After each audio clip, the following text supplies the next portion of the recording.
Hello, welcome back to the channel. It's your favorite realtor, Dr. Yeti, and I am back with yet another video.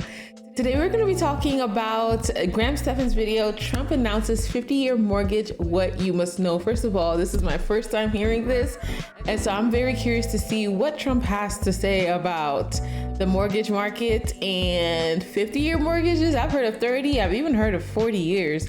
But 50 years is a new one, so I'm very curious to see how this goes about. But anyway, let's get into the video, and yeah.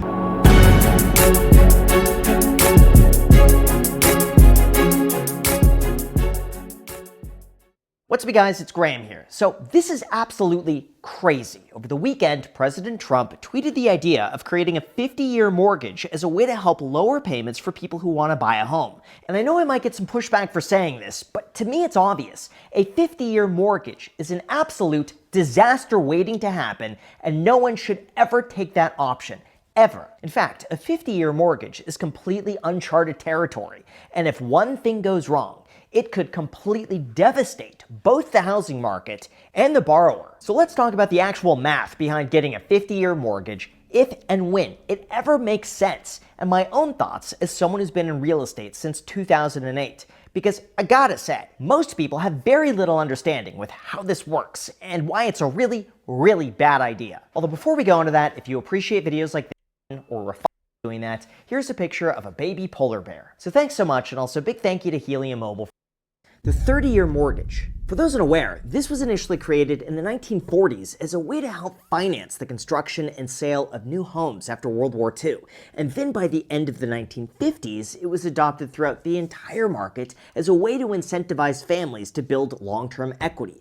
Well, wouldn't you know it, these days, the 30-year mortgage has become so popular that more than 90% of buyers pick a 30-year term on their mortgage. Now, obviously, there are more options today for buyers to pick from, like an adjustable rate mortgage, interest-only mortgage, 15-year terms, and so on. The options are pretty limitless, but the 30-year term is often seen as the safest. It offers the most flexibility, the most stability, your price is fixed until the home is paid off, and if you qualify, they're pretty easy to get because almost every bank offers them. However, there is a bit of a catch because your interest payments are front-loaded towards the beginning of the loan. For example, with any fixed-rate mortgage, your monthly payment is split into two parts: principal and interest. In the beginning, most of your payment goes towards interest because you still have the full loan balance, and so very little of your monthly payment actually pays down the loan. But as time goes on and your loan balance gets smaller, more of that payment begins going towards principal, and over time, you could finally start building equity. Like this chart really shows it perfectly. As you could see, at first your monthly payment consists of almost all interest, but by the time year 20 comes around, this flips to the point where most of your payment becomes equity, and that's where things get very interesting. See, the typical person only keeps their home. Very interesting. Whoops, what did I do?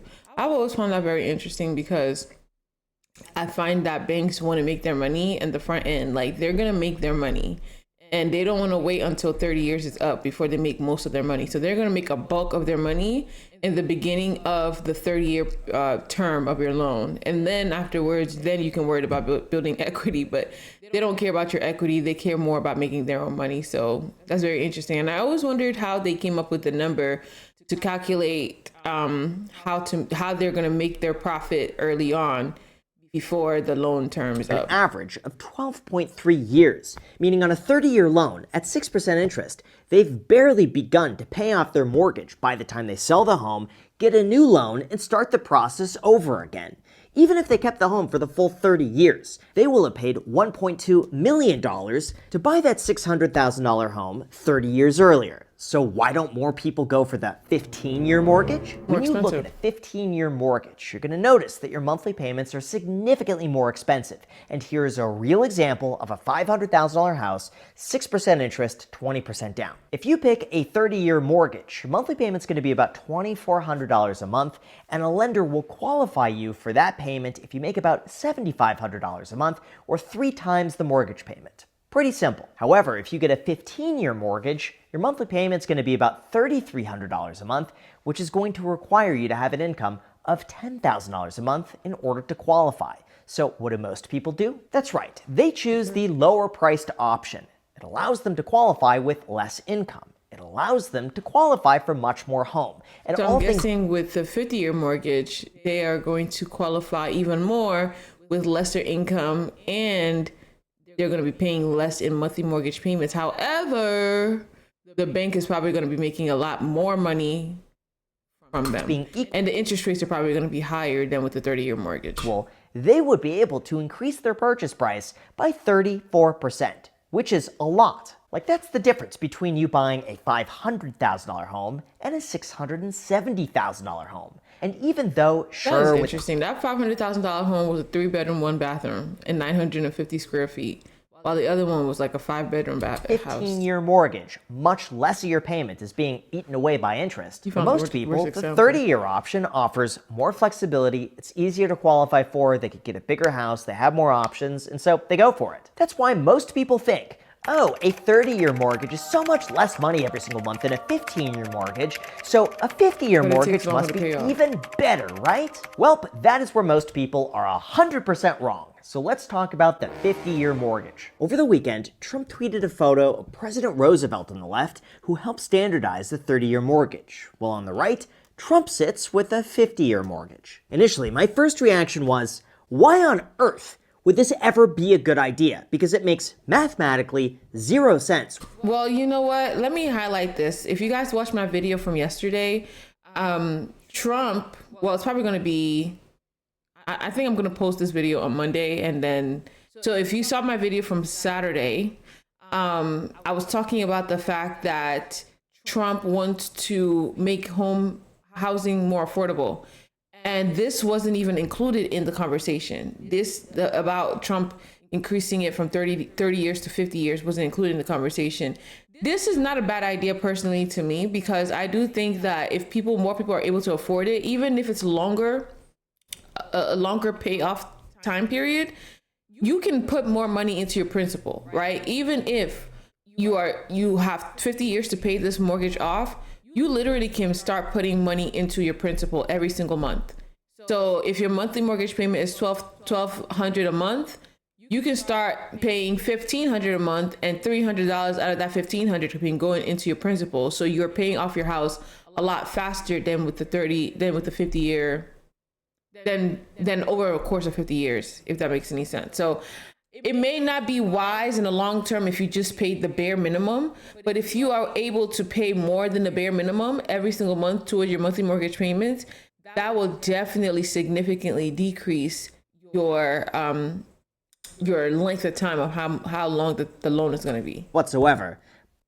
What if you could learn the exact skill to find, buy,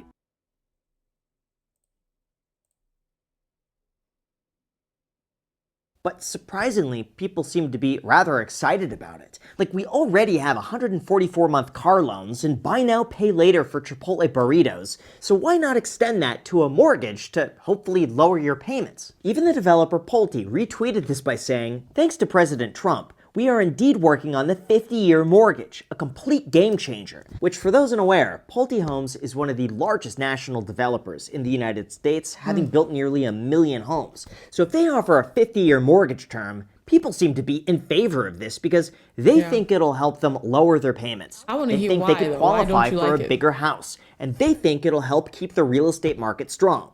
But mark my words, it won't. It's a bad idea. Anyone who understands math will agree with me. So as far as the actual numbers behind this, and what it actually means for anyone who gets one, here's what you came for. Although before we go into that, if people are out there signing 50-year mortgages just to save a few bucks every month, you may as well save over $100 in this video, because it's a month. As in total users, again, that's only full control, referring to places finally buying up for gift cards. So much 50-year mortgage. Even though going from a 15-year to a 30-year mortgage will improve your affordability by 34%, which is a lot, going from a 30-year to a 50-year mortgage improves affordability by less than 8%.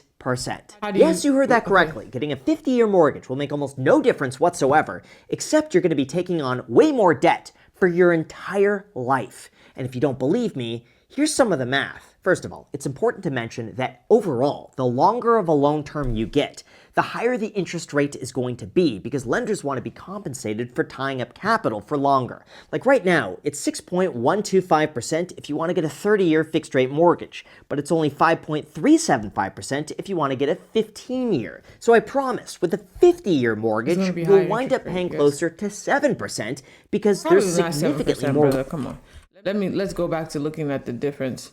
Probably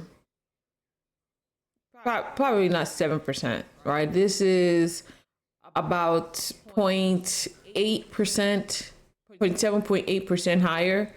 So yeah, it would be closer to 7%. It would be closer to 7%. 0.375% if you want to get a 15-year. So I promise, with a 50-year mortgage, you'll wind up paying closer to 7% because there's significantly more risk. This means if you get a $500,000 loan at 6% fixed for 30 years, your monthly payment's going to be $3,000 a month. But if you think you're about to save a ton of money stretching out your payment to 50 years, well, guess what? At a 7% interest rate for 50 years, your monthly payment's going to drop to, wait a second, $3,008 a month. Wait, it actually gets more expensive? Yes. In fact, even if the interest rate is the exact same on a 50-year mortgage as it is on a 30-year mortgage, which is mathematically impossible, by the way, but just for the sake of the argument, let's just assume that aliens have abducted everybody and we live in an alternate universe where that is the case. Your monthly payment would drop from $3,000 down to just $2,632 a month.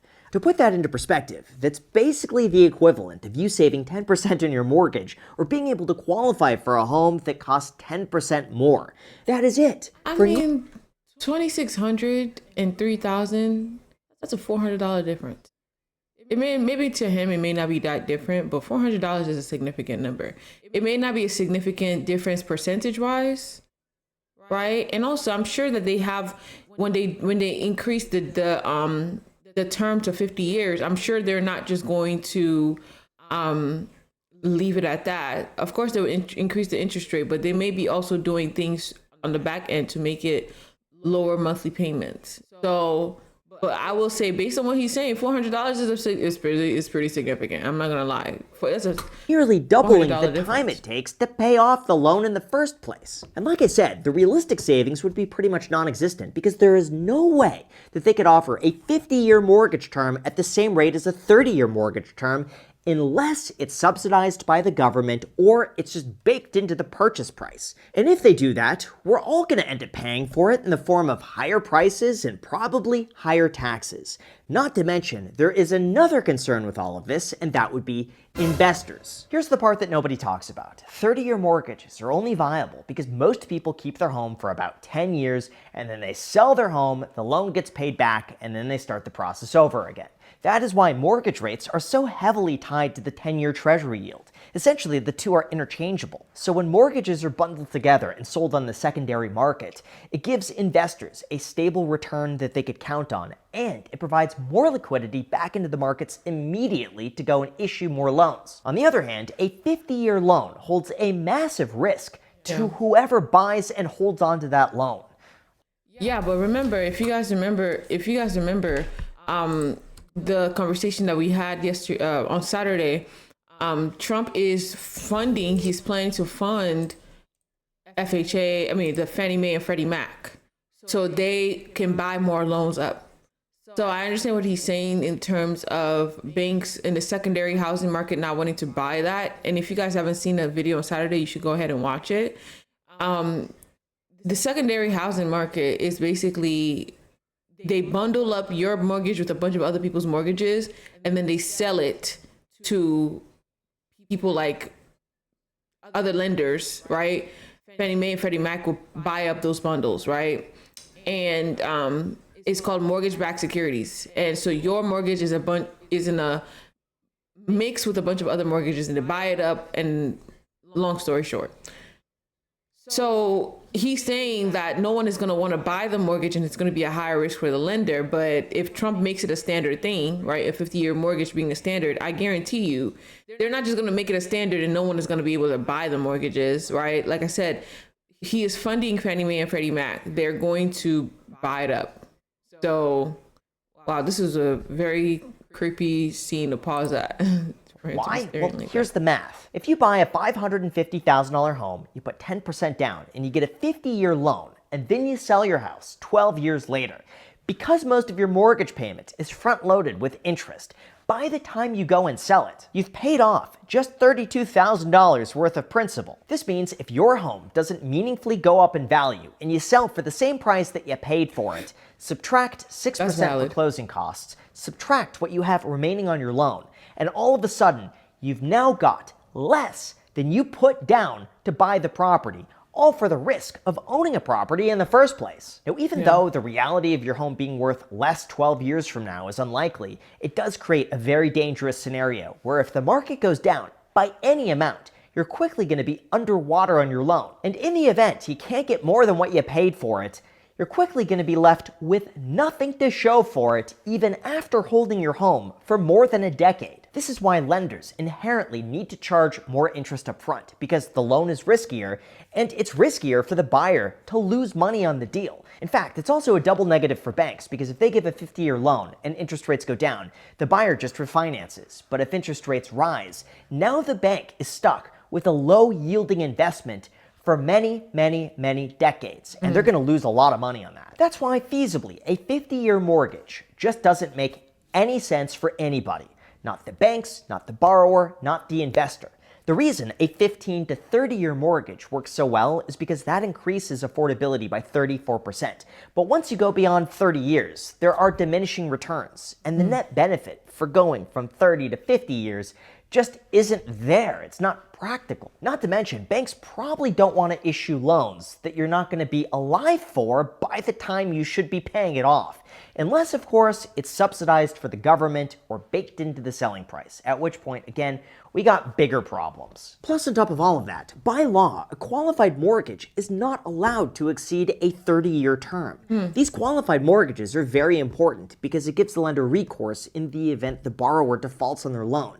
And because those loans are less risky, they're able to charge less interest to the borrower. On the other hand, a non-qualified mortgage does not have that shield, and the liability falls back on the bank in the event the borrower stops paying. That's why I'm saying there's no reasonable way that you can offer a 50-year mortgage at the same interest rate as a 30-year mortgage without paying substantially higher interest up front.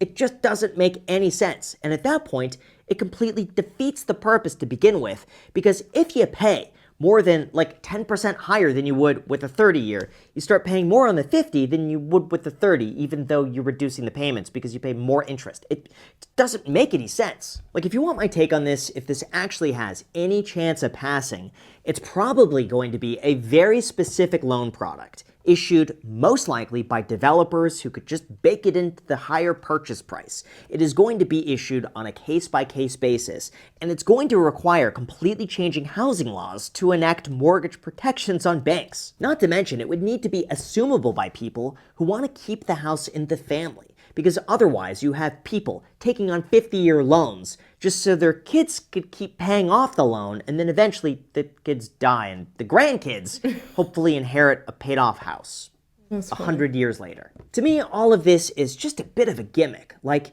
it's fun to think about, it gets people talking a lot on Twitter, but mathematically, it makes no sense to take this over a 30-year mortgage, and there would have to be major hurdles to overcome just to get this out there in the market. Separate from that, I think, in terms of actually making a difference in the housing market, all we need to do is unlock more inventory. And to do that, just requires really three things. First, increase the capital gains exclusion from $500,000 to $1 million for married couples, and then increase it every year with CPI. This will incentivize way more sellers to list their homes for sale.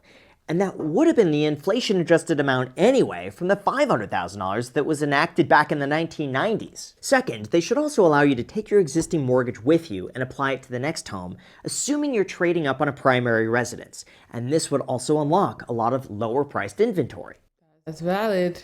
That's valid. And three, we should allow people to write off up to $1.5 million of mortgage interest, but only for new loans that are issued after 2026. But beyond that, let me make this very clear. A 50-year mortgage is a very dumb idea. It mathematically doesn't make any sense to take. I think it it won't even work. It's not going to make any difference for housing affordability. And if people actually go for it, we have a problem, especially when the average home buyer is 40 years old. I guess they just pay for their home until they're 90? Great, just in time to go to the nursing home when their kids could qualify for a 100-year mortgage. I love that Graham gave a solution at the end, because I'm saying, like, what else is there? Like, after watching a video on Saturday that I posted, I'm like, okay, you know what? Like, none of these solutions make sense in terms of making homes more affordable for people.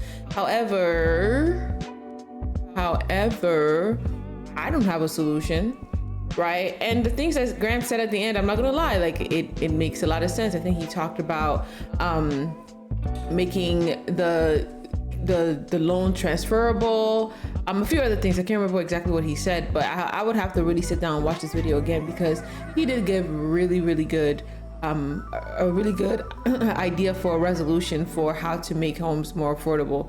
In terms of what I say about the 50-year term mortgage, I wouldn't say I agree with it, but I also understand why somebody would want to get into a 50-year mortgage, right? Because a lot of people that have a 30-year mortgage don't have a 30-year mortgage with the intention of having the house for 30 years.